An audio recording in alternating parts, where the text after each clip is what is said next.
ફરી એકવાર દુઃખશ્રમ સપ્તાહની રાત્રિ સંગત સભાના 5મા દિવસે આપ સર્વને પ્રભુ ઈસુ ખ્રિસ્તના વિજયવાન પ્રેમીને ગૌરવના નામમાં આવકાર કરતા આપ સર્વને પ્રેમી સલામ પાઠવું છું. પ્રેમી થેન્ક યુ. ખજૂરીના રવિવારે પ્રભુ ઈસુ ખ્રિસ્ત યરુશલેમની અંદર વિજયવંત પ્રવેશ કરે છે. એની સાથે એના શિષ્યો છે, એની સાથે મોટી મેઘની છે અને ક્રમશઃ તે આગળ વધી રહ્યા છે. સમગ્ર સપ્તાહ દરમિયાન જુદા જુદા અનુભવોમાંથી તે પસાર થાય છે, પણ જે ક્લાઇમેક્સ ની ઘડી આવે છે એ થી આખી સિક્વન્સ અત્યારે આજે આપની સમક્ષ રજૂ કરવાનું છે. એ દ્રશ્ય હું બોલીશ અને તમારે મહેસૂસ કરવાનું રહેશે અને એ આજના સંદેશાની શૈલી હશે. જો તમે એને રિયલાઇઝ કરી શકો, આઈડેન્ટિફાઈ કરી શકો, એની કલ્પના કરી શકશો તો તમને બહુ મજા આવશે.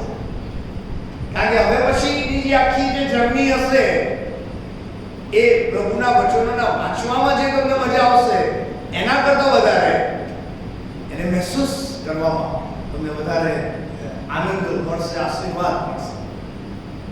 અને માની લો કે તમે ગેથસેમાની વાડીમાં છો. પિતર અને બીજા જે શિષ્યો હતા એમાંના એક તમે છો. પ્રભુ ઈસુ ખ્રિસ્ત ગેથસેમાની વાડીમાં પ્રાર્થના કરવા માટે આગળ વધે છે અને પ્રાર્થના કરી રહ્યા છે. પ્રભુ ઈસુ ખ્રિસ્ત એ શિષ્યોને એટલે કે મને તમને કહેશે કે તમે અહીંયા રાહ જુઓ, હું આવું છું એમ. અને પ્રભુ ઈસુ ખ્રિસ્ત પાછા આવે છે ત્યારે શિષ્યો શું કરતા હતા?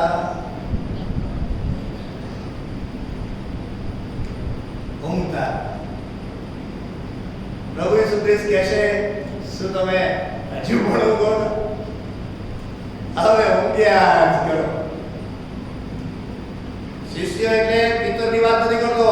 શિષ્ય એટલે અત્યારે હું અને તમે ગેથસેમાની વાડીની અંદર હું અને તમે અત્યારે હાજર છીએ. ગેથસેમાની વાડીની અંદર મારો તમારો પ્રભુ ઉદ્ધારનાર રાજાધિરાજ ઈસુ ગુરુ હાજર છે અને એ પ્રાર્થનાની એ સંગતની અંદર મને તમને આહવાન આપે છે અને હું અને તમે ઊંઘી રહ્યા છે. અને ત્યાં શિષ્યમાંનો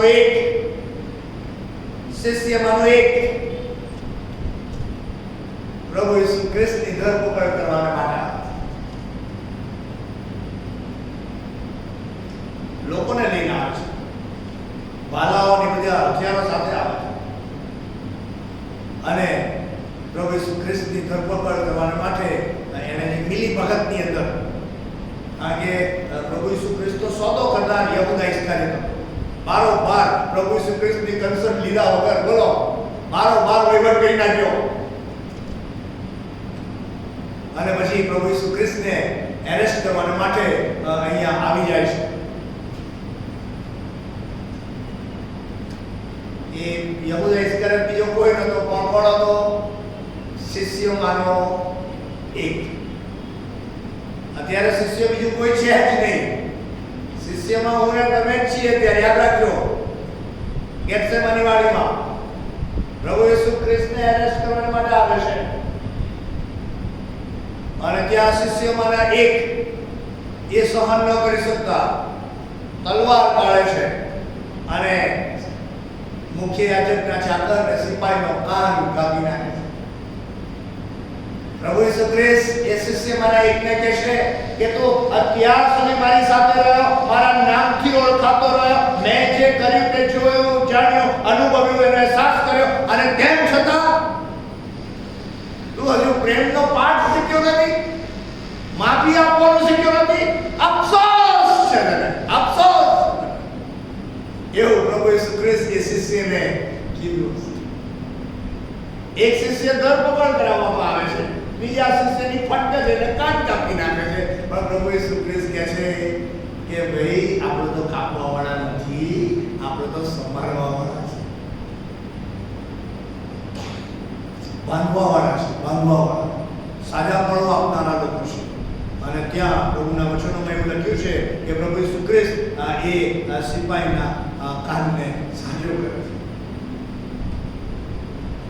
ડેવિલિશ સ્ટ્રેટેજી સાથે આવેલા લોકોને પણ પ્રભુ ઈસુ ખ્રિસ્ત એ ઘડીએ ત્યાં ઘડી પ્રેમ કરવામાં કોમ્પ્રોમાઇઝ કરતા, માફ કરવામાં પીછેહટ કરતા નથી, સાજાપણું આપવામાં કોઈ જગ્યાએ પીછેહટ કરતા નથી. Praise God. અને એ પ્રભુ એના શિષ્યોને કહે છે કે તમારે પણ આવું જ કરવાનું. અને એ પ્રભુ ઈસુ ખ્રિસ્તની ધરપકડ કરીને એને લઈ જવામાં આવે છે. રાત્રિનો સમય પ્રભુના વચનો તમે વાંચશો, લોકની લખેલી સુવાર્તા, યોહાનની લખેલી સુવાર્તા, તો તમને એક્ઝેક્ટ ખ્યાલ આવશે કે રાત્રિના સમયે એ પ્રભુ ઈસુ ખ્રિસ્તની ધરપકડ કર્યા પછી લઈ ક્યાં ગયા. તો પ્રભુના વચનોમાં એવું લખ્યું છે કે મુખ્ય યાજકના ઘરે. હવે દ્રશ્ય નંબર 2, ગેથસેમાની વાડીમાંથી હવે તમે આવી રહ્યા છો મુખ્ય યાજકના ઘરે.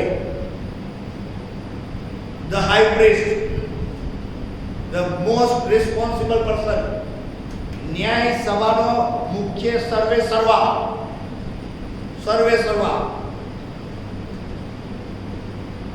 એના હાથમાં બધું આવી ગયું. ટોળું પ્રભુ ઈસુ ખ્રિસ્તને રાત્રે મુખ્ય યાજકના ત્યાં લઈ આવે છે. અને પછી એમાંનું એક દ્રશ્ય આપણે ગઈકાલે જોઈ ગયેલા. રાત્રિનો સમય, તાપણું તાપતા હતા અને ત્યારે એ ભાઈ પિતરને પૂછે છે કે તું પણ એમાં છે. એટલે તો હોતું હતું ઓળખતા જ નથી. શિષ્યમાંનો એક આવું કહે છે. 3 વખત પિતર ત્યાં નકાર કરે છે રાત્રિના સમયગાળા દરમિયાન. અને એ દ્રશ્ય નંબર 2, મુખ્ય યાજકના ત્યાં પ્રભુ ઈસુ ખ્રિસ્તને લઈ જવામાં આવે છે. આખી રાત ત્યાં નીકળે છે અને પછી બીજા દિવસે સવારે પ્રભુના વચનમાં લખ્યું છે તે પ્રમાણે કે એને ન્યાય સભામાં લઈ જવામાં આવે છે. કારણ કે કોઈનો પણ ન્યાય કરવાની જવાબદારી ન્યાય સભાની પાસે. એટલે એરેસ્ટ કરી નાખ્યું. પણ એરેસ્ટ કર્યા પછી એના પર મુકદ્દમો ચલાવવાનો, એના પર જે આક્ષેપો થયા હોય તો એનું સાંભળવાનું, એની દલીલો સાંભળવાની અને પછી એનું જજમેન્ટ આપવાનું. કોર્ટ ચાલે, મુકદ્દમો ચલાવવામાં આવે, પ્રભુ ઈસુ ખ્રિસ્ત પર આક્ષેપો મૂકવામાં આવ્યા અને પ્રભુ ઈસુ ખ્રિસ્તને બહુ સ્પષ્ટ રીતે એ ન્યાય સભાની સમક્ષ રજૂ કરવામાં આવે. અને ત્યાં એ ત્રીજું દ્રશ્ય આવે છે. તમને મેં ગેથસેમાની વાડીથી શરૂ કર્યું, પછી આપણે ગયા મુખ્ય યાજકના ત્યાં, પછી આપણે જઈ રહ્યા છીએ હવે ન્યાય સભાની અંદર. ન્યાય સભા એટલે લગભગ આવું જશે. જો તમે કોઈ કોર્ટની અંદર ગયા હશો તો તમને ખ્યાલ આવશે, વકીલ હશો તો તમને ખ્યાલ આવશે, અથવા તો કોઈનો કેસ ચાલતો હોય તોય તમને ખ્યાલ આવે. ઈશ્વરનો આભાર માનીએ કે છેલ્લા 8 થી 9, 10 વર્ષથી કોર્ટ કેસીસની ઘણી બધી જે પ્રશ્નો અને ગૂંચવણવાળી પરિસ્થિતિ હતી એમાંથી આપણને થોડી મુક્તિ મળી છે. સારું છે, પ્રેઝ ગોડ. કોઈએ કોર્ટમાં નહીં જવાનું, આઈ રિક્વેસ્ટ યુ. પણ જો જવાનું થાય તો તમને કોર્ટનો માહોલ જોવા મળે. એ મુખ્ય યાજક ત્યાં હોય અને પછી જે આક્ષેપો એના પર પ્રભુ ઈસુ પર મૂકવામાં આવેલા એ લોકોની રજૂઆતો, અને પછી પ્રભુ ઈસુ ખ્રિસ્ત વિશે પૂછે કે ભાઈ તારે કશું કહેવાનું છે. બેઉ પક્ષનું સાંભળવાનું, બેઉ પક્ષનું સાંભળવું પડે, પછી એનું જજમેન્ટ આવે. અને એ ન્યાય સભાની અંદર બહુ મહત્વની વાતનો ઉલ્લેખ અહીંયા કરવામાં આવે છે. લૂકની લખેલી સુવાર્તાના 22મા અધ્યાયના 66મા વચનથી તે 71મા વચન સુધી કોર્ટની અંદર લઈ જવામાં આવ્યો અને પછી એના પર આક્ષેપ મૂકવામાં આવ્યો. તે એ છે કે આ વ્યક્તિ પોતે ખ્રિસ્ત હોવાનો દાવો કરે છે, રાજા હોવાનો દાવો કરે છે અને દેવ સિવાય બીજું કોઈ હોય જ નહીં. અને માટે હવે એને તો નિહાત દંડની મૃત્યુની સજા ફરમાવવામાં આવે, આક્ષેપો રજૂ કરવામાં આવ્યા. પ્રભુ ઈસુ ખ્રિસ્તને પ્રશ્ન પૂછવામાં આવે છે.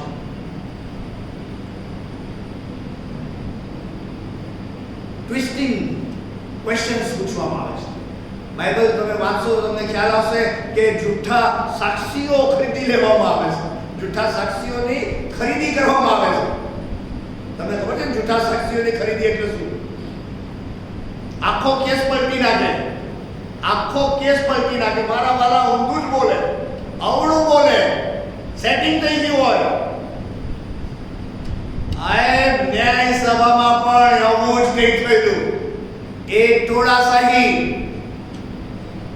એક જ નિર્ધાર સાથે એ નાનકડું વર્તુળ જે હતું તે આવા ઘણા બધા લોકોનો મિસયુઝ કરીને, એમના ઇમોશન્સની સાથે રમત રમીને, એમનો ખભો બનાવીને એ લોકોનો મિસયુઝ કરવાની સમજણ સાથે પ્રભુ ઈસુ ખ્રિસ્તને એ ન્યાય સભાની અંદર લાવવામાં આવે છે.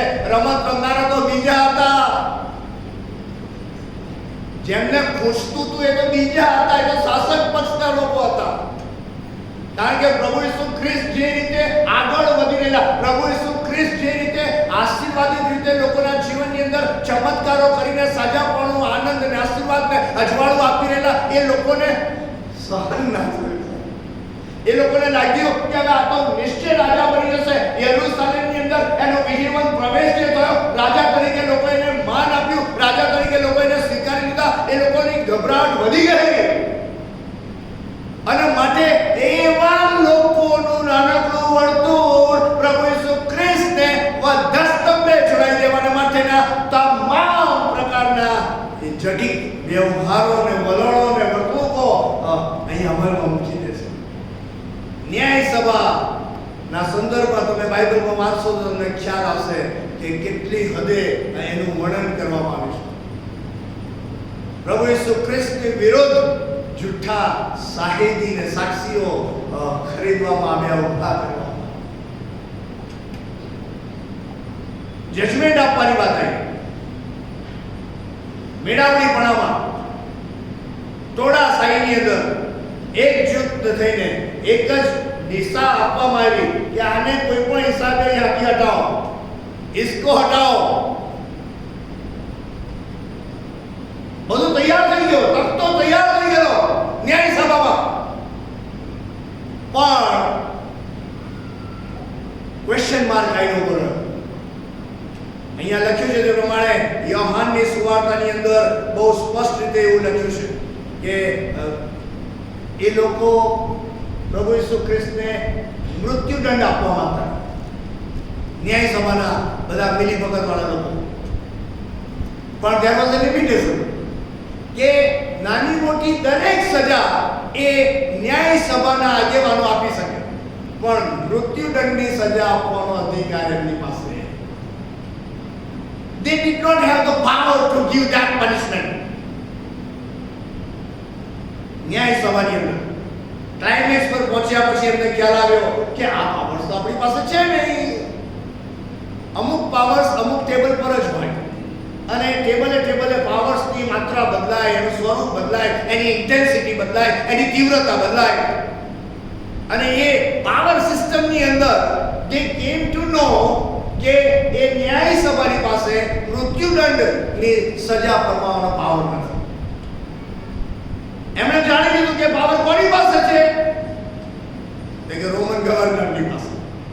The Roman governor only had the authority.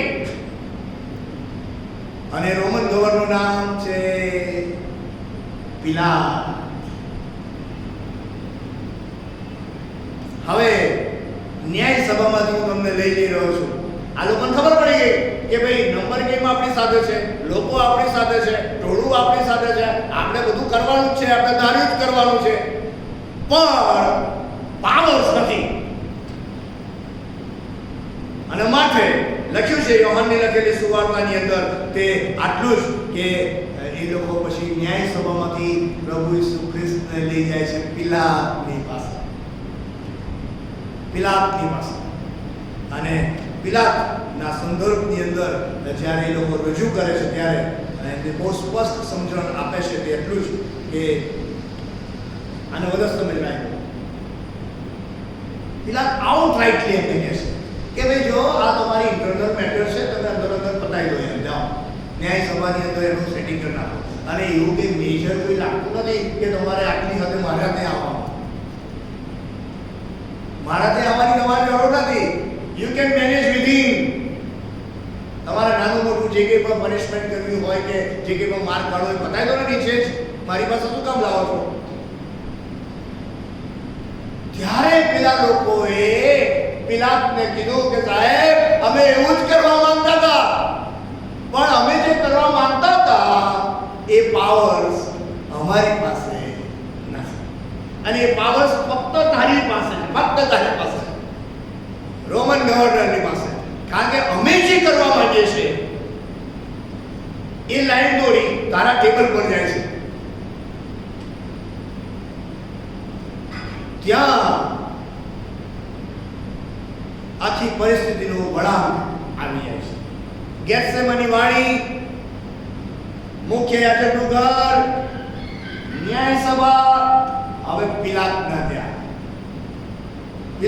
ત્યાં લઈ જવામાં આવે છે. અને પિલાતના ત્યાં જ્યારે લઈ જવામાં આવે છે ત્યારે જે ઘટનાઓ બને છે એ પણ બહુ જ મહત્વની ઘટનાઓ બને છે. પિલાતના ત્યાં લઈ જાય છે કારણ કે પાવર્સ પિલાતની પાસે જ હતા, એટલે બીજા કોઈની પાસે એ ઓથોરિટી નથી. અને ત્યારે આ લોકોએ તહોમત મૂક્યા, સાંભળવા જેવા છે તહોમત પિલાતની સમક્ષ. અમને એવું માલુમ પડ્યું છે કે આ માણસ અમારા લોકોને ભૂલાવે છે. આક્ષેપ નંબર 1, આ માણસ અમારા લોકોને ભૂલાવે છે, ગેરમાર્ગે દોરી રહ્યો છે, મિસઅન્ડરસ્ટેન્ડિંગ ક્રિએટ કરી રહ્યો છે, અમને ઊંધા પાટે ચલાવી રહ્યો છે. આક્ષેપ નંબર 2, ત્યાં સુધી તો ચાલે, પણ પછી દુખતી નસ દબાવવાની વાત આવે. અને અહીંયા લખ્યું છે અને કાયસરને ખંડણી આપવાની મના કરે છે. આ એક એવો મુદ્દો લાવી દીધો કે જે સીધું જ અસર કોને કરે? રોમન ગવર્નરને, પિલાતને. ખંડણી આપવાની ના પડે છે કાયસરને. કાયસરનું જે છે કાયસરને મળવું જોઈએ એવું અમારું માનવું છે. આ માણસ સિસ્ટમમાં અવરોધરૂપ બની ગયો છે. આખરે ફરીને તમારા પર આવશે. You are responsible person, you are the governor, you are the authority.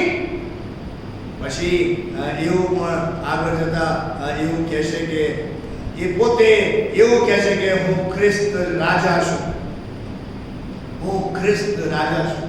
3 આક્ષેપ પ્રભુ ઈસુ ખ્રિસ્ત પર પિલાતની સમક્ષ આ વડીલોએ, યાજકોએ ભેગા મળીને રજૂ કરી. 3 આક્ષેપ, ખતરનાક આક્ષેપ. એક તો લોકોને ભૂલાવવા માંડ્યું, બીજું કાયસરને એ આપવાની બંધ મના કરી રહ્યો છે તે, અને ત્રીજું એ પોતે રાજા છે એવું એ જાહેર, જે ખ્રિસ્ત છે એ રાજા છે એવું જાહેર કરે છે. પિલાત તેમને પૂછે છે, શું તું યહૂદીઓનો રાજા છે? તેણે ઉત્તર આપ્યો કે તમે કહો છો, હું તો કહેતો નથી, પણ યુ આર સેઇંગ. પ્રભુ ઈસુ ખ્રિસ્તની દલીલ છે જે ન્યાય સભા પછી જે પિલાતની પાસે જાય છે. પછી પિલાતે, હવે સાંભળવા જેવી વાત કે પિલાતે મુખ્ય યાજકોને તથા લોકોને કહ્યું, ઓથોરિટીની પાસે પ્રભુ જ્યારે ઓથોરિટી વાળાને ઓથોરિટી આપે ને ત્યારે જ્ઞાન પણ આપે, આવડત પણ આપે, સમજણ પણ આપે.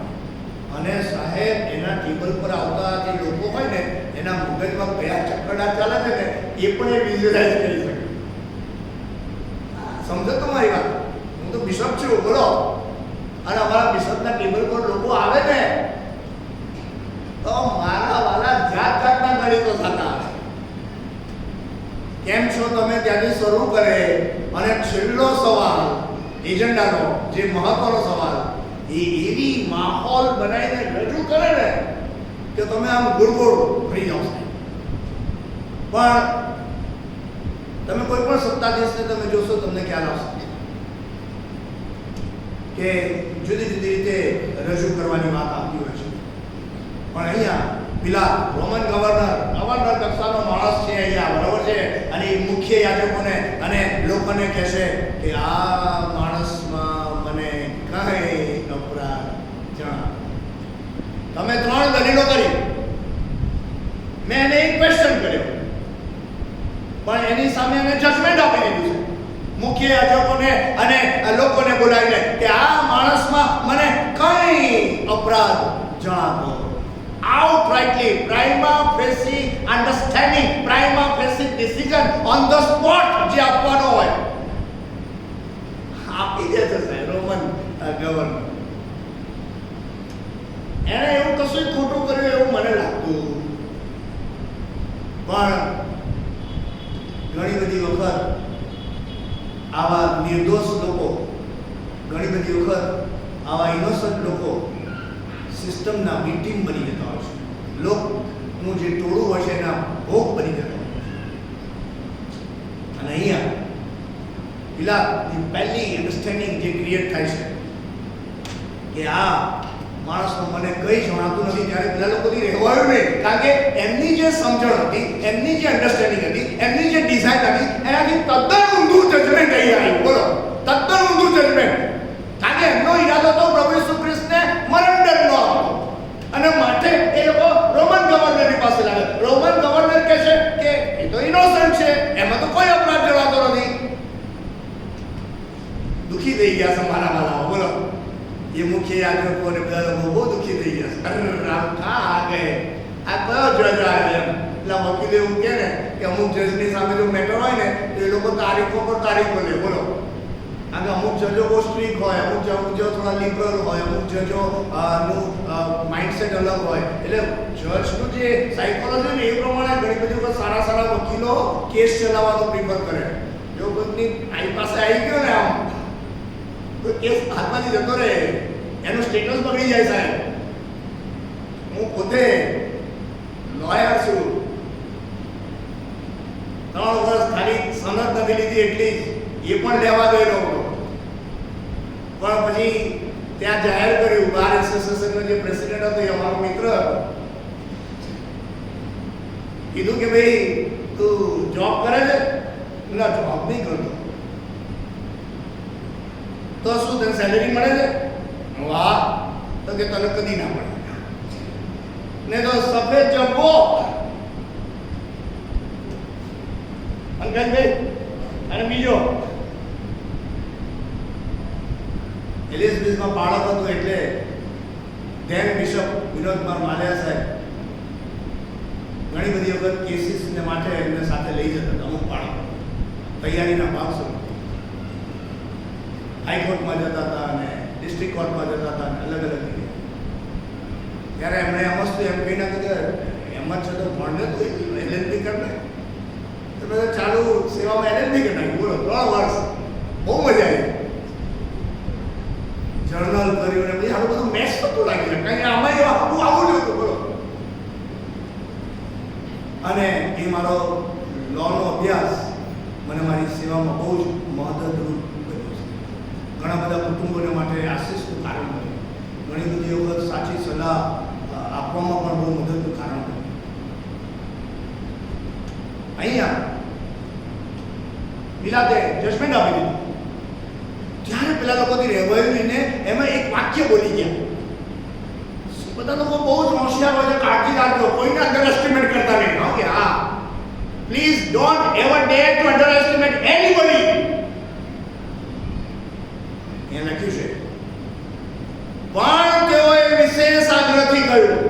જજમેન્ટ પિલાતે આપ્યું, પણ પેલા લોકોએ આગ્રહ રાખવાનું ચાલુ રાખ્યું, અને પછી એવું કીધું ગાલિલથી માંડીને અહીં સુધી આખા યહૂદિયામાં તે બૌદ્ધ કરીને લોકોને ઉશ્કેરે છે. આટલું બોલી ગયા હતા. ગાલિલ એટલે જીઓગ્રાફિકલી યરુશલેમનો નકશો તમે યાદ રાખજો. ગાલિલ ઉપર આવ્યું અને યહૂદિયા નીચે આવ્યું. એટલે આખા પટ્ટામાં આ માણસ બોધ કરે છે અને લોકોને ઉશ્કેરે છે. બીજા 2 શબ્દો લઈ આવ્યા. 3 આક્ષેપો તો હતા જ. લોકોને ભમાવે છે, કાયસરનું આપવાની ના પાડે છે, પોતે ખ્રિસ્ત રાજા છે એવું કહે છે. અહીંયા લખે છે કે ગાલિલથી લઈને યહૂદિયા સુધી હવે તે બોધ કરે છે, લોકોને ઉશ્કેરે. ઉશ્કેરતા તો મારા વાલા એ લોકો હતા. આ તો કશું નહોતો કરતો. પણ ઊંધું જ કરવા વાળા જ્યારે બધા ભેગા થઈ જાય ને ત્યારે સાહેબ અચ્છા ભલાને હેરાન કરે છે. તમને કહું, ઊંધું કરવા વાળા. અને ત્યાં પિલાત જેવા ઇન્ટેલિજન્ટ એક ગવર્નરને ખબર પડી કે આ લોકો કહે છે કે એક ગાલિલથી. ત્યારે પિલાત એ લોકોને પ્રશ્ન પૂછે છે કે પણ પિલાતને સાંભળ્યું ત્યારે તેણે પૂછ્યું કે શું આ માણસ ગાલિલનો છે?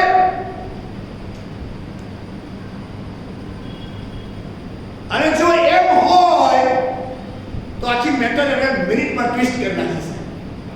હું તમને કોર્ટમાં લઈ રહ્યો છું ત્યારે સાંભળજો, સમજવાનો પ્રયત્ન કરજો. બહુ બારીકાઈથી અભ્યાસ કરીને તમારી સમક્ષ રજૂ કરી રહ્યો છું. ધ મોમેન્ટ રોમન ગવર્નરને ખબર પડી કે આ માણસ ગાલિલનો છે, ટેબલ બદલાઈ ગયું છે. જો ગાલિલનો હોય તો એ મારા અંડરમાં આવતું, મારા ટેબલનો આ કેસ. જો ગાલિલનો હોય તો હેરોદ રાજાની પાસે સમજો છો? કારણ કે એ તો એને જજમેન્ટ એનું પોતાનું એને આપી દીધેલું, પણ પછી એ લોકો અતિ આવેશમાં બોલી ગયા કે ભાઈ આ તો ગાલિલ. અને ત્યાં હેરોદ રાજાની વાત આવી છે. એટલે હવે પિલાતની પાસેથી પિલાત બહુ જ વાઇઝલી, બહુ જ ડાપણનો ઉપયોગ કરીને આવડત સાથે આખા કેસને એ હેરોદની પાસે મોકલી દે છે. હેરોદ રાજાની પાસે મોકલી દે છે. મેટર ઇઝ ટ્રાન્સફર્ડ પિલાતથી લઈને હવે હેરોદની પાસે. અને પછી હેરોદ, હવે હું હેરોદ રાજાની પાસે તમને લઈ જઈ રહ્યો છું. રોમન ગવર્નરને ત્યાં ગયા, આપણે મુખ્ય યાજકના ત્યાં ગયા, ન્યાય સભામાં ગયા, પિલાતના ત્યાં, હવે હેરોદના ત્યાં લઈ જવું. ચલો હેરોદ શું કરે છે તો તમને દુઃખ સહન સપ્તાહની મીટિંગનું જે મહત્વ છે તમને મહેસૂસ થશે. બાઇબલમાં એવું લખ્યું છે કે હવે તે હેરોદના તાબાનો છે એમ તેણે જાણ્યું ત્યારે તેણે તેને હેરોદની પાસે મોકલ્યો. હેરોદ પોતે પણ તે સમયે યરૂશાલેમમાં હતો. અને હવે હેરોદ ઈસુને જોઈને ઘણો હર્ષ પામ્યો. બોલો, હેરોદ રાજા હર્ષ પામ્યો ઈસુને જોઈને કે ભાઈ ઈસુની મેટર મારા ટેબલ પર આવી. ઈસુની મેટર મારા ટેબલ પર આવી. અને કેમ કે તેના સંબંધી તેણે સાંભળ્યું હતું અને તેને લીધે તે ઘણા દિવસથી તેને જોવાની ઈચ્છતો હતો અને મારા દેવતા તે કંઈ ચમત્કાર કરશે એવી આશા પણ રાખતો હતો. અને તેણે તેને ઘણી વાતો પૂછી, પણ તેમણે તેને કંઈ ઉત્તર આપ્યો નહીં. હેરોદનું માઇન્ડસેટ અહીંયા બતાવવામાં આવ્યું છે. હેરોદ ઈસુને જોઈને એ ખુશ થઈ ગયો, રાજીનો રેડ થઈ ગયો કે હવે ઈસુ મારી પાસે. અને તેથી કરીને ઘણા દિવસથી જોવાની ઈચ્છા રાખતો હતો, ચમત્કાર કંઈક કરશે એની અપેક્ષા રાખતો હતો. અને માટે હેરોદ રાજાને એ પાસે જ્યારે લઈને આવે છે ત્યારે મુખ્ય યાજકો અને શાસ્ત્રીઓ તેમના પર જુસ્સાથી તહોમત મૂકતા હતા. અને હેરોદે પોતાના સિપાહીઓ સહિત તેમનો તુચ્છકાર કરીને તથા મસ્કરી કરીને તેમને ભભકાદાર વસ્ત્રો પહેરાવીને પિલાતની પાસે પાછો મોકલ્યો. હેરોદ રાજાએ પણ પ્રભુ ઈસુ ખ્રિસ્તની મસ્કરી કરવામાં કોઈ કચાશ રાખી નહીં. લખ્યું છે તે પ્રમાણે કે હેરોદે પોતાના સિપાહીઓ સહિત, એટલે પોતે અને પોતાના સિપાહીઓ સાથે મળીને તેમનો તુચ્છકાર કરે છે અને મસ્કરી કરે છે. તુચ્છકાર કરવો બહુ અઘરી એક્સરસાઇઝ છે માનવી જીવનની. કોઈનો તુચ્છકાર કરવો, નિગ્લેક્ટ કરવા, અવોઇડ કરવા, હેટ કરવું સાહેબ, આ તો માનવતાને શોભે જ નહીં સાહેબ. ધૃણા ઉત્પન્ન કરે એનું નામ તુચ્છકાર કરવો. અને પછી મસ્કરી કરવી. ઘણા બધા લોકો મસ્કરી કરતા, તમે જોયા છે મસ્કરી કરનારા લોકોને? બહુ ગંદી મસ્કરી કરતા લોકો હોય છે. દુષ્કૃત્ય કહેવાય, દુષ્કૃત્ય. મસ્કરી કરનારાઓ અફસોસ છે તમને. પ્રભુનું વચન મને તમને. ઘણા બધા લોકો વાતમાં મસ્કરી કરે, અઠાસ્ય કરે. સામે હોય ત્યારે મારા વાલા જુદું બોલે, પાછળ મારા વાલા બોલે, એવું બોલે કે ન પૂછવા. તમને એવો અનુભવ નહીં હોય? બોલો, હશે નહીં હોય? આ વાતમાં એવું થાય જ નહીં.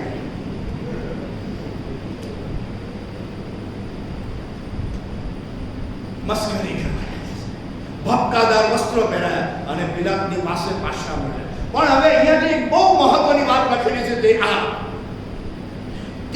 દિવસે પિલાતે હેરોદને ત્યાં મોકલ્યો અને પિલાતને ને હેરોદને ઊભી બનતી નથી. સાંભળજો, ઊભી બનતી નથી. કોને? પિલાત રોમન ગવર્નર અને હેરોદ રાજા. ઘણા લોકો નહીં બનતું હતું, ખબર છે ને? ઘણી વખત તો લોકોને ઘરમાં નહીં બનતું હતું. બોલો, પતિ પત્નીને નહીં બનતું હતું, માતા પિતાના બાળકોને નહીં બનતું હતું, અને ઘણી બધી વખત તો મંડળીમાં લોકો નહીં બનતું હતું, પાત્રી જોડે નહીં બનતું. બોલો, એટલે આવું નહીં કરવાનું, બનાવવાનું. બનાવશો તમે? હે, ચોક્કસ. આજે દ્રઢીકરણ. ઓકે, એવું બધું બાકી છે. આપણે બનાવવાનું. હા, આવું નહીં કરવાનું. હેરોદ અને પિલાતના જેવું આપણે કરવાનું. ઊભી બનતી નથી, ઊભી. અને મારી આપને અપીલ છે આજે, દાહોદ મંડળીની અંદર જો કોઈ એવા કુટુંબ છે, જો કોઈ એવા પાત્રો છે, જો કોઈ એવા સેવકો અને સેવિકા છે, જો કોઈ એવા આગેવાન ને મિત્રો છે કે જેમને ઊભી બનતી નથી, આજે રાત્રે મેચના ભાગીદાર બનતે પહેલા આવો આપણે હાથ મિલાવી દઈએ. અરે જીવન નાનું છે, ક્યારે કોનો વહીવટ થઈ જશે ખબર નહીં પડે. આવો સુધારી લઈએ, આવો સંભાળી લઈએ, આવો સંબંધોને સજાવી લઈએ, આવો એ ના બનતું હોય તો આજે નક્કી કરીએ કે હું પહેલ કરીશ, અને સોરી કહેવાનું તો સોરી કહીશ, માફી માંગવાની તો માફી માંગીશ, અને સંબંધ આજે હું સુધારી લઈશ. પછી એ પતિ પત્નીના સંબંધ હોય, માતા પિતાના બાળકો વચ્ચેના સંબંધ હોય, કે મંડળીના આગેવાનોના સંબંધ હોય, અન્ય કુટુંબીજનોના સંબંધ હોય, સગા સ્ત્રી અને મિત્ર મંડળના સંબંધો હોય, ક્યાં સુધી તમે બગાડીને રહેશો અને જીવશો? બોલો, જેટલું બગાડશો એટલું ગુમાવશો, એટલું ગુમાવશો. બાઇબલમાં એવું લખ્યું છે કે આ બે મિત્રો છે, ઊભી બનતી નથી. એ લોકો મારા વાલા લખ્યું છે, વાંચું છું 23મા અધ્યાયની 12મી.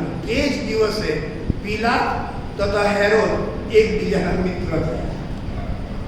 મારા વાલા, આ ઈસુના લીધે બે દુશ્મનો મિત્ર બની ગયા. Praise the lord. બોલો કે અમે બનીશું. કહી દો હવે, છે કોઈ હેરોદિયા? છે પિલાત? કદાચ એ લોકોની વચ્ચે સત્તાનો ટકરાવ હશે. બે ઓથોરિટી હતી ને, ઓથોરિટીઓ વાળા પાસે બહુ સેન્સિટિવ હોય. હા, બહુ અધર ચાલે. સહેજ આમ એમનો ઈગો હટ થઈ જાય ને તો છોડા કાઢી નાખે. છોડા. બોલો. પણ ઈસુના લીધે એ બે જણા મિત્રો હોય. મિત્રતાનો આશીર્વાદ ઈશ્વર તરફથી મળતી ભેટ છે, અને એ આશીર્વાદ જો પ્રભુ તમને આપ્યો છે તો તમે એને મેન્ટેન કરજો જીવનના છેલ્લા શ્વાસ સુધી. સાહેબ, છેલ્લા શ્વાસ સુધી મેન્ટેન કરજો. બે મોટી ઓથોરિટી, બે મિત્ર બની ગયા, હેરોદ અને પિલાત. એવું લખ્યું છે આગળ તો તેઓ એકબીજા પર વેર રાખતા. દુશ્મન હોય તો સંધ્યા, પણ તો વેર રાખનાર. વેર શબ્દ રાખનાર, વેર રાખનારા તમે જોયા છે? વેર રાખનારાઓને વેરી કહેવાય. તમારું કદી સારું ઈચ્છે નહીં, તમારું કદી સારું બોલે નહીં, તમારું કદી સારું અપેક્ષા ના રાખે ને ના તો કરે. તમારું નુકસાન કેવી રીતે થાય એ માટે તેઓ પોતાનું જીવન વ્યસ્ત કરી નાખે, એવા એ પાત્રો હતા. પણ ઈસુના લીધે તેઓ મિત્ર બની ગયા. પછી હેરોદે પિલાતની પાસે પાછો મોકલ્યો. એટલે હવે પાછા આપણે પિલાતથી હેરોદ ને હેરોદથી પિલાતની પાસે પાછા આવ્યા છે. અને પિલાતની પાસે જ્યારે પાછા આવે છે ત્યારે ફરી એકવાર પિલાતે મુખ્ય યાજકોને તથા અધિકારીઓને લોકોને એકત્ર કરીને બોલ્યા કે આ માણસ લોકોને ભૂલાવે છે એવું કહીને તમે તેને મારી પાસે લાવ્યો છો, પણ મેં તમારી આગળ તેની તપાસ કર્યા છતાં તે વાતોનું તમે તેના પર અમલ મૂકો છો તે સંબંધી કંઈ પણ અપરાધ આ માણસનો મને જણાવ્યો. Second time is not guilty. એણે એવું કશું ખોટું કર્યું હોય એવું મને તપાસમાં લાગતું છે. આ એનું કોન્શિયસ કહે છે. Man with a crystal clear heart and mind શુદ્ધ હૃદયથી અધિકાર ચલાવનારો માણસ એના શુદ્ધ અંતઃકરણથી એના કોન્શિયસ દ્વારા એ જે આત્મ તપાસ કરીને એ ઈસુની તપાસ કરીને એ અધિકારીઓના તહોમતોનો અભ્યાસ કરીને હવે ક્રિસ્ટલ ક્લિયર એક સ્ટેટસ પર આવી ગયો અને કહેવા માંગે છે કે મને એનામાં કંઈ અપરાધ જણાતો નથી અને તેથી કરીને એણે પાછો એને મારી પાસે મોકલ્યો છે અને એને મરણદંડને એટલો એવું કશું જ લાગતું નથી. મને તો ના જણાયો પણ હેરોદને ના જણાયો એવું કહી દેશે. હેરોદને પણ કોઈ એને દોષ ના જણાયો અને મને પણ એનામાં દોષ જણાતો નથી. પછી એવું લખ્યું છે, માટે હું તેને કંઈક શિક્ષા કરીને છોડી દઈશ. જજમેન્ટ. પહેલામાં જજમેન્ટ એવું હતું કે મને એનામાં કોઈ દોષ જણાતો નથી. હવે સેટ જજમેન્ટમાં ટ્વિસ્ટ આવે છે, મને એનામાં દોષ દેખાતો પણ નથી અને જો નાનો મોટો હશે તો એને કંઈક શિક્ષા કરીને છોડી દઈશ. કેસ ફાઇલ કરી દઈશ. પણ પેલા લોકોના તો ઈરાદાથી વિરુદ્ધ બધું થઈ રહ્યું છે. એ લોકોને કઈ રીતે સહન થાય? અને એ લોકોએ સતત પકડી રાખવાનું ચાલુ રાખ્યું અને ત્રીજી વખત પણ મોટા ઘાટા પાડીને, સાહેબ તોડાવો તો ઘાટા જ પાડે સાહેબ, કોઈને ખબર ન હોય કે લોકો શું કોઈને ટોળા થાય. અહીંયા લખ્યું છે, પણ તેઓએ સામટો મોટો ઘાટો પાડીને કહ્યું, એને લઈ જાઓ અને બારાબાસને અમારા માટે છોડી દો. પાસ્કા પર્વની ઉજવણીની અંદર ત્યાંનો એક રિવાજ હતો કે એવા દિવસો દરમિયાન કોઈ ગુનેગાર હોય, એને જો સારું કંઈ કામ કર્યું હોય તો એને એકને છોડી દેવાનો, એમ રજા, પહેલી રજા, સજા પહેલી માફ કરીને મોકલી આપવાનો. તો આ લોકો લઈ બેઠા કે ભાઈ આ આવે છે પાસ્કા પર્વ અને એમાં તમે બારાબાસને છોડી દો પણ આને તમે અંદર રાખો, આને ઇસકો નિકાલો. બારાબાસ જેવા ભયંકર ગુનેગારને એ લોકો સ્વીકારવા તૈયાર થાય છે, પણ પ્રભુ ઈસુ ખ્રિસ્તને તેઓ સ્વીકારવા તૈયાર થતા નથી. અને ત્યારે પિલાત ફરી એકવાર પ્રભુ ઈસુ ખ્રિસ્તને બોલાવીને પૂછે છે અને એ લોકોને જઈને પૂછે કે તેણે ભૂંડું શું કર્યું છે યાર, તમે કેમ આની પાછળ પડી ગયા છો, એવું તેણે શું કર્યું છે? પછી કહે છે કે તેનામાં મરણદંડ યોગ્ય મને કંઈ પણ જણાય. ત્રણ વાર પિલાત પોતાના શુદ્ધ અંતઃકરણ સાથે, પોતાના કમિટમેન્ટ સાથે, પોતાના ચેરની અને એના કોન્સ્ટિટ્યુશનની વફાદારી સાથે એ જજમેન્ટ આપે છે, એ ચોક્કસ પ્રકારની દિશા આપે છે, સમજણ આપે છે, સચોટતા આપે છે, સ્પષ્ટતા આપે છે કે એનામાં મરણદંડ યોગ્ય એવું કશું નથી. પેલા લોકો તો છોડે નહીં, પણ આ જ્યારે પ્રોસિજર ચાલતી હતી ત્યારે બાઇબલની અંદર એવું લખ્યું છે, તમે વાંચશો ઘરે જઈને અભ્યાસ કરશો એટલે તમને ખ્યાલ આવશે કે આ સેશન દરમિયાન પિલાતની પત્નીએ પણ ચાલુ સેશન દરમિયાન એક ચિઠ્ઠી મોકલી. આ ક્લાઇમેક્સ છે, સાંભળો.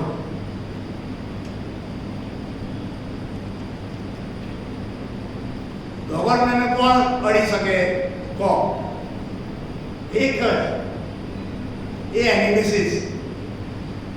ચાલુ સેશનમાં એની મિસિસે ચિઠ્ઠી મોકલી કે જોજો કાચું ના કાપતો. કેમ? કે આ માણસ નિર્દોષ છે અને જજમેન્ટ લેતા પહેલા સાચવજે. પત્ની જ એક એવું પાત્ર છે ફેમિલીમાં કે જે પોતાના કુટુંબને સાચી સલાહ આપી શકે. જે બગડેલું હતું તો જે નેગેટિવ થતું હોય તેને અટકાવી શકે, એને સાચી સલાહ આપી શકે, એને ટકોર કરી શકે, એનું ક્રિટિસિઝમ કરી શકે. સાહેબ, she has all the right.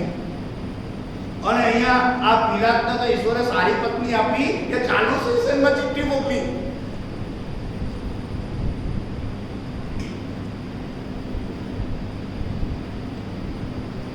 કે ભાઈ ये केस को जरा संभाल लेना. હું તો બિશપ બને 9 વર્ષ થયા, 9મું વર્ષ પતશે. બહુ નાનકડી ઉંમરે પ્રભુએ મને આ જવાબદારી સોંપી. બહુ જ મહેનત કરી છે જીવનમાં. મારા જીવનની સાક્ષી મેં કદાચ આપી નહીં, પણ I work hard in my life.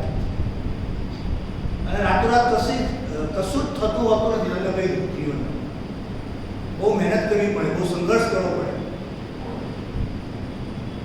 દૂધની બાટલો આપવાનું મેં તમને કીધું, દૂધની બાટલો આપવા જતો હતો, ન્યૂઝપેપર નાખવા જતો હતો, ટ્યુશન્સ કરતો હતો, મેડિકલ કંપનીમાં નોકરી કરતો હતો અને મેડિકલ સ્ટોર શરૂ કરવાની મારી ઈચ્છા હતી, બિઝનેસમેન બનવાની મારી ઈચ્છા હતી. એ દિવસોમાં મોટી મોટી કંપનીઓ 60% નું તમને વળતર આપતી હતી અને 60 દિવસ સુધીમાં તમને પેમેન્ટ કરવાનું બાકી રાખતા હતા. એક જમાનો હતો સાહેબ. આઈ એમ ટોકિંગ અબાઉટ 85, 86, 88. બહુ મોટી કંપનીના એ હોલસેલર તરીકે અમે ત્યાં આગળ જવાબદારી હતા અમદાવાદમાં. પણ પ્રભુએ એની સેવામાં તેડું આપ્યું ને પછી ગ્રાસરૂટ લેવલનો છું એટલે પાઉલ કહે છે ને કે સંતોષથી રહેવાનું શીખ્યું. પછી મોટું હોય તો હોય ને નાનું હોય તો હોય, જેવું છે તેવું બધામાં એડજસ્ટ થઈ જવાનું. અને એ આખી પરિસ્થિતિની અંદર બિશપ બન્યા પછી હું એવું માનતો થયો કે ઈશ્વરની કૃપા ના હોય તો તમે એક દિવસ આ સેવા ના કરી શકો. કોઈએ એવું નહીં માની લેવાનું કે મારી બુદ્ધિ, તાલંત, આવડત, હોશિયારી, અનુભવ, સ્ટેટસ, સંબંધો, પૈસા, પોઝિશન, એટલે એના લીધે કશું નહીં ચાલતું હતું. ઈશ્વરની કૃપાના લીધે જ બધું ચાલે છે.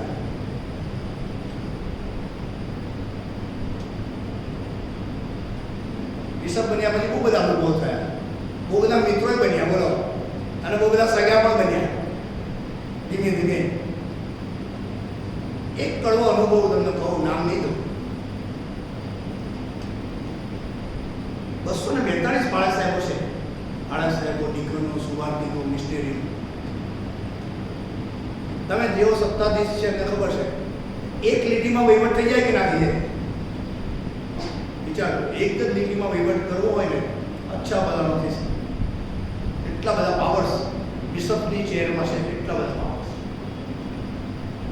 પ્રભુને હંમેશા એ જ પ્રાર્થના રહી કે પ્રભુ એ ચેર્સનો કલર મને ના, એનાથી મને દૂર રાખે.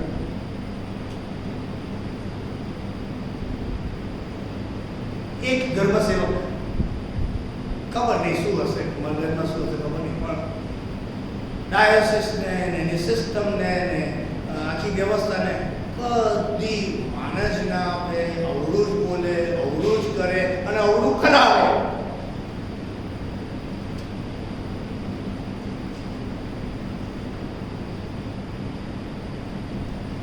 બેફામ બોલે, અપમાન કરે. આખરે તો માણસ નહીં. તમે એક વખત કોઈનું સાંભળી લો, બે વખત સાંભળો, ત્રીજી વખત પ્રેઝ ધ લોર્ડ બોલો. દાવાતમાં પ્રેઝ ધ લોર્ડ બોલે છે. ત્રીજી વખત, ત્રીજી વખત અમારા ચરોતરમાં તો જુદું બોલે. મારી ફટકી આમ તો નહીં ફટકતી અને ફટકવા પણ નથી, બહુ કંટ્રોલ કરું છું. એ દિવસો ફટકી. અને વ્યવસ્થાની અંદર તો કેવું હોય કે તમે જાણો જ છો, મારે બધું જાહેર કરવાની જરૂર નથી, પણ પ્રમુખ હોય, વાઇસ પ્રેસિડેન્ટ હોય, સેક્રેટરી હોય, ટ્રેઝરર હોય, એટલે પછી ફટકેલું ટેબલની આજુબાજુ 4 મિત્રો આવા બેઠા હોય એટલે આપણે ફટકેલી વાત રજૂ કરીએ કે આજે આપણે આની લીટી મારવાની છે. સમજ્યા? લીટી મારવાની છે એટલે કાલે આપણે ઇમરજન્સીમાં ઓએમ ઓફિસર્સ મીટિંગ બોલાવવાની. સત્તાધીશનો નશો તમને સાંભળજો. કાલે વહીવટ, બગા શું નામ તારું? નામ બોલ ને. યુઝિનનો વહીવટ થઈ જશે કાલે સવારે, એવું નક્કી કરી નાખ્યું મગજમાં. ઓએમ ઓફિસર્સ કાલે 10 વાગે ઇમરજન્સી ઓએમ મીટિંગ. ખબર નહીં કેમ પણ એ રાત્રે મારી મિસિસને ખબર પડી કે આ કાલે સવારે દુષ્કૃત્ય કરવા જઈ રહ્યો છે, વહીવટ કરવા જઈ રહ્યો છે, લીટી મારવા જઈ રહ્યો છે. અને સાહેબ એ એટલે મારી મિસિસ, એનું નામ જેનિસ છે. એ જેનિસ મને એટલો ખવડાવ્યો સાહેબ, મારી તો બોલતી જ બનતી. અને પછી એણે એવું કીધું, આ ઘરની વાત છે, પાછા તમે બહારના હોતી બાજુ કહેતા નહીં, એટલે તેની અસર થાય ને આડ અસર થાય. એને એવું કીધું, કાલની મીટિંગ તું કાલે બંધ રાખ. તું પણ કહી શકે, સમજે ને? કાલની મીટિંગ તું કાલે બંધ રાખ. ઓએમ મીટિંગ શું ધાડ બારે તું આવું એ જ કહી શકે, તમે કહેતા નહીં પાછા. અને સાહેબ તારામાં તાકાત હોય તો કે એને અપલિફ્ટ કર, એને ઉત્તેજન આપ, એનો કોઈ પ્રશ્ન હોય તો એને સાંભળ, એનો માર્ગ કાઢ. સાહેબ એ ખખડાયો, મીટિંગ બંધ કરી અને સાહેબ અમે તો લીટી કાપી જ નહીં ને દોરી પણ નહીં ને ઘસેડી પણ નહીં, એમને એમ રાખ્યું. અને આજે ધર્મસેવક આનંદ ઉલ્લાસ સાથે બહુ સારામાં સારી જગ્યાએ સેવા કરે. રોમન અધિકારી પિલાતને પણ એની પત્નીએ ઓન સેશન મોકલી આપ્યું કે ભાઈ પ્લીઝ બી કેરફુલ. પણ બાઇબલની અંદર એવું લખ્યું છે કે 3 વખત એ રોમન અધિકારી બહુ સ્પષ્ટ રીતે સમજે છે, સ્વીકારે છે, એનું કોન્શિયસ ક્લિયર છે, અને તેમ છતાં એ જીવનના એક જુદા પ્રકારના ફેઝની અંદર બહુ મહત્વનો નિર્ણય એના મગજમાં લે છે. 3 વખત પિલાત જેવો બાહોશ ક્રિસ્ટલ ક્લિયર અન્ડરસ્ટેન્ડિંગ ધરાવતો માણસ કહેશે કે ભાઈ આનામાં મરણદંડને યોગ્ય એવું કશું નથી, મારે કશું ના કરવું જોઈએ. અને ત્યારે એને છોડી મૂકવાનો પણ ટોળું અને લોકોનો જે જુસ્સો અને ગુસ્સો એને આધીન ગોઈંગ અગેન્સ્ટ ધ કોન્શિયસ, પોતાના એ મનની વિરુદ્ધ અને પોતાના કોન્શિયસની વિરુદ્ધ જઈને. બાઇબલમાં એવું લખ્યું છે, પિલાતે શું કર્યું એની તમને યાદી આપો. યોહાનની લખેલી સુવાર્તાના 19 એવું લખ્યું છે કે 3 વખત આ લોકોએ ભેગા મળીને ટોળાશાહી લઈ આવ્યા અને બારાબાસને છોડી મૂકો ને ઈસુને બદસ તમે જોડાવો. આ બધો ડ્રામા, હાઈ વોલ્ટેજ ડ્રામા જોયા પછી પોતાના કોન્શિયસની વિરુદ્ધ જઈને ત્યાર પછી પિલાતે ઈસુને કોરડા મરાવ્યા. Can you believe? Roman governor ઈસુને કોરડા મરાવ્યા. આટલી હદે પતિતતા. રોમન ઓથોરિટી, હાઈએસ્ટ ઓથોરિટી, પોતાનો કોન્શિયસમાં ક્લિયર હોવા છતાં બહુ સ્પષ્ટ જાણે છે હેરોદ રાજા પણ એને દોષિત ઠરાવતો નથી, એ પોતે પોતાનું મન એને દોષિત ઠરાવતો નથી, તેમ છતાં he is going against his conscience. હવે આ જજમેન્ટના ક્લાઇમેક્સ પર આપણે જઈ રહ્યા છીએ. એ કોરડા મરાવે છે. પછી એવું લખ્યું છે બાઇબલ કે સિપાહીઓએ કાંટાનો મુગટ ગોથીને તેમના માથા પર મૂક્યો અને તેમને જાંબુડા રંગનો જબ્બો પહેરાવ્યો. બધું જ એક પછી એક લોકોએ રજૂ કર્યા પછી તેઓએ તેમની પાસે આવીને કહ્યું, હે યહૂદીના રાજા સલામ. તેઓએ તેમને મુખ્યો. This is happening in front of Pilate. આ બધી જે ઘટનાઓ જે છે ને પિલાતની સાનિધ્યમાં અને સમક્ષતામાં એની નજર સામે થઈ રહી છે. પછી એવું લખ્યું છે, પિલાત ફરીથી બહાર આવીને તેઓને કહેશે કે જુઓ, મને એનામાં કંઈ ગુનો માલુમ પડતો નથી, એ માટે એ તમે જાણો માટે હું તેને તમારી પાસે બહાર લાવું છું. ત્યારે ઈસુ કાંટાનો મુગટ તથા જાંબુડા રંગનો જબ્બો પહેરેલા એવા બહાર નીકળ્યા. પછી પિલાત એને કહેશે કે જુઓ આ માણસ. આ બધાનો એ હિસ્સો હતો. પિલાત કાંટાનો મુગટ મુકાયો ત્યારે પિલાત હાજર હતો. ઘોડાનો માર મરાયો ત્યારે પિલાત હાજર હતો. અને એ જાંબુડા રંગનો જબ્બો પહેરાયો ત્યારે પણ પિલાત હાજર હતો. ટોળું પાછળ પડી ગયું. અને પછી એ લોકો બહુ સ્પષ્ટપણે કહે છે કે હવે હું શું કરું. પિલાત એવું કહે છે. એક બહુ મોટો આગેવાન રોમન ગવર્નર એવું કહે છે કે હું શું કહ્યું. અને એવું લખ્યું છે કે ત્યારે તેણે તેમને વધસ્તંભને ચડવા દે તેઓના હાથમાં. That was the destination. Handing over to them. પ્રભુ ઈસુ ખ્રિસ્તને એમના હાથમાં સોંપ્યો અને રીઝન આપ્યું તે પ્રમાણે જે કંઈ પણ દલીલો કરવામાં આવી અને જે શિક્ષા આપવામાં આવી તે વધસ્તંભે ચડાવવાની શિક્ષા. That was the judgment of Roman government. પિલાતનું આજનું જે ટાઇટલ તમે ટેબલમાં જોયું હશે, ઈસુ અને પિલાત એવું લખ્યું છે. ગઈકાલે ઈસુ અને પિત્તર જોયેલા, આજે ઈસુ અને પિલાતનું આપણી સમક્ષ આખો જ એ ગેત્સેમાની વાડીમાંથી લઈને તમને હવે છેક જજમેન્ટ સુધી લઈ ગયો છું, છેક જજમેન્ટ. અને જજમેન્ટ આવે પહેલાં તો બહુ બધા હાઈ વોલ્ટેજ ડ્રામા થઈ ગયા છે. એ મુખ્ય યાજકના ઘરે ગયા, એ ન્યાય સભામાં ગયા, એ પિલાતના ત્યાં ગયા, એ હેરોદના ત્યાં ગયા, હેરોદથી પિલાતના ત્યાં આવ્યા. આ બધું જ થયું. કોન્શિયસ ક્લિયર થઈ ગયો. ત્રણ વખત પોતે કહે છે કે ભાઈ એ મરણ દંડને યોગ્ય નથી. એની પત્ની એને સલાહ આપીને કહે છે પણ કરે છે શું, માને છે શું અને કરે છે. ઘણી બધી વખત ઘણા બધા લોકો પોતાના કોન્શિયસની અંદર ક્લિયર હોય છે પણ એક્ટિવિટીઝની અંદર ડિફર થતા હોય છે. એમાંનું એક પાત્ર એનું નામ પિલાત.